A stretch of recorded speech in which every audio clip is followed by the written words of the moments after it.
Natulong yan o magligpit. Ay, nahulog hangin. Kasi, lalagay na natin to sa higaan para tupiin. Di ba, Naomi? Help ikaw? Tara. Pati si Mori, na-help din yan. Hindi pwedeng di mag-help kay mama, di ba? Yan o. Tingnan nyo yan. Oh. Yan o. Dito nila nilalagay yan kay tupiin ni mama. Oh. Yan na guys. Ang daming tupiin. Oh. Tingnan mo. Ganyan yan si Naomi.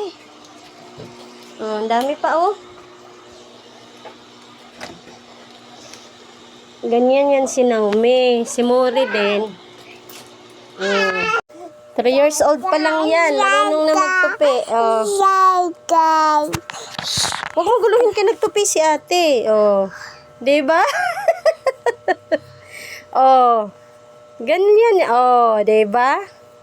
Saan ka makakita ng ganyan na nagtutupi yan. Oh, pati medyas. Tingnan nyo. Tutupiin din niya yan. Ganyan yan si Naomi. Pag ganyan-ganyan lang yan. Pero marunong na yan. Oh. Oh. Diba? Oh. Kasi big na ikaw. 3 years old na ikaw eh. Tingnan nyo oh guys. Tutupi yan ng medyas. Oh. Galing-galing yan. Oh, diba? Oh.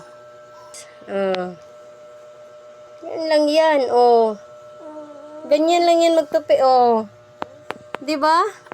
Nakatulong na. Hindi pwedeng walang natutunan. Kaya 3 years old yan. 4 matuto na. Tuto na tumulong sa mama. Diba, Naomi? Ano masasabi? Diba? Ganun. Oh. Oh, another na naman tutupiin niya, oh.